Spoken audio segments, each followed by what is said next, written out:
Assalamualaikum warahmatullahi wabarakatuh. Apa kabar teman-teman semua? Kembali lagi di channel Sebuah Kopi.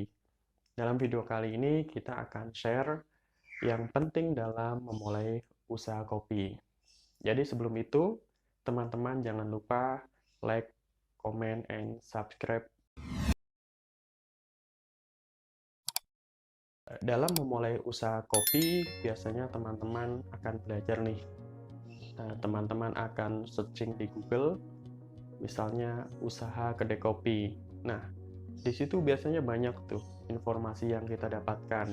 Nah, yang muncul biasanya ada beberapa langkah, misalnya kita harus membuat eh, konsep kopi seperti apa, kemudian modalnya dari mana, kita harus menentukan lokasi, terus target pasar.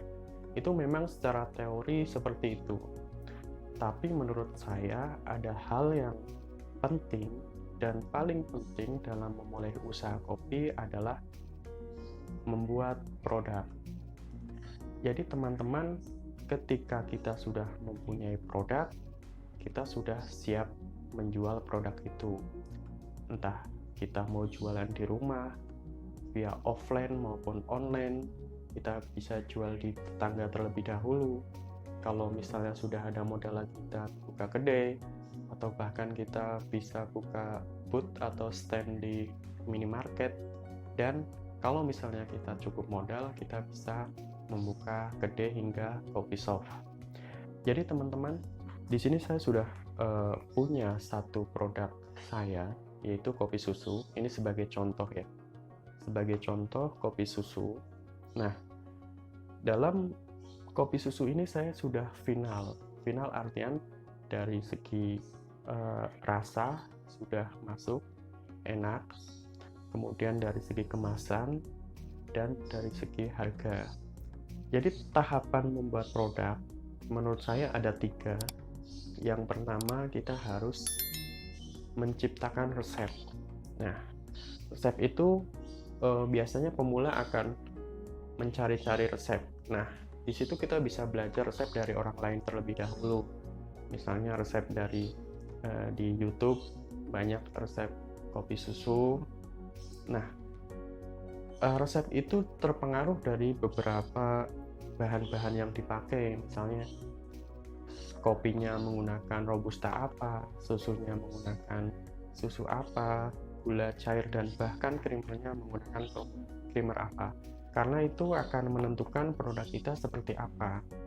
Setelah kita menciptakan resepnya dan kita sudah pas nih untuk rasanya kopi susu kita, yang kedua adalah kita harus memelihara produk kita, menjaga produk kita. Menjaga produk kita artinya kita harus punya konsisten terhadap produk kita. Konsisten dari segi rasa, harga, dan kualitas. Nah, untuk menjaga konsistensi itu ada beberapa hal yang menurut saya itu penting. Yang pertama adalah bahan baku. Misalnya kopi susu ini kita menggunakan kopi robusta. Nah, kopi robusta ini kita tentuin nih, kopi robusta yang kita pakai itu apa. Misalnya saya menggunakan kopi robusta pagar alam. Nah, kita harus menyiapkan bahan baku alternatif lain ketika kopi pagar alam ini stoknya sudah habis. Nah, kita bisa menggunakan kopi robusta Temanggung. Jadi untuk satu produk kopi susu ini kita punya 2 bahan kopi yang bisa digunakan alternatif ya. Kopi robusta pagar alam atau kopi robusta Temanggung. Nah, jadi kedua jenis kopi ini harus masuk rasanya kalau misalnya kita buat jadi kopi susu. Nah, itu masuk ini dalam artian tidak harus sama, tapi masih masuk ke dalam toleransi rasanya. Karena kopi susu ini yang paling penting adalah dari kopi robustanya. Jadi bahan selanjutnya adalah susu. Nah, jadi harus final nih, merek susu yang dipakai apa. Kalau misalnya merek susu ini stoknya habis, kita kesulitan mencari susu itu, kita bisa menggunakan alternatif. Jadi misalnya merek A kita ganti dengan merek yang lainnya. Oke, selanjutnya setelah kita menjaga konsistensi, berikutnya adalah kita harus lebih sering branding terhadap produk kita. Jadi kita mau jualan di rumah, kita mau jualan online, kita hanya mau jualan di kedai kopi biasa, tetap kita harus branding. Karena kalau kita punya merek, kita punya produk, kita harus selalu sering-sering branding gitu. Jadi sampaikan ke orang lain kalau saya punya kopi susu nih, ini rasanya enak gitu kan. Kemudian di status kita sering menggunakan status kopi, dan mungkin sampai kita membuat akun YouTube. Dalam membuat produk biasanya kita membutuhkan modal. Modal biasanya alat yang akan kita pakai. Untuk membuat suatu produk yang bagus, tidak harus menggunakan alat-alat yang mahal.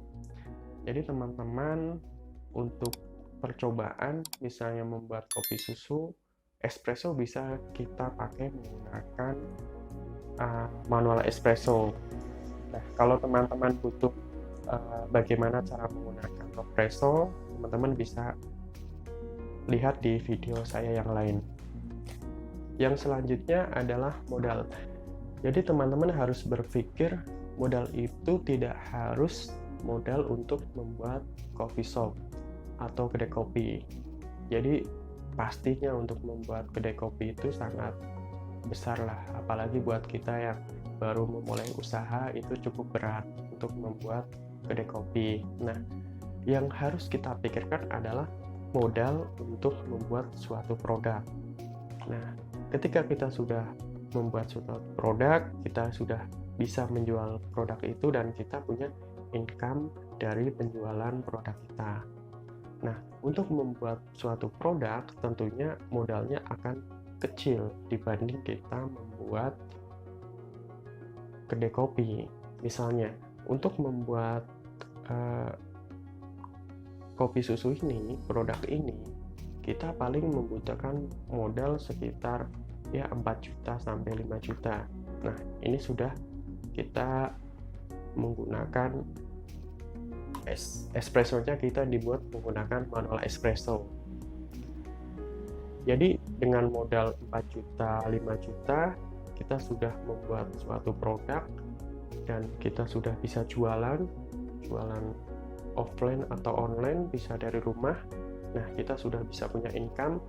4 juta itu apa sih? Misalnya kita membeli espresso, kemudian kita membeli mesin chiller, kemudian ada grinder.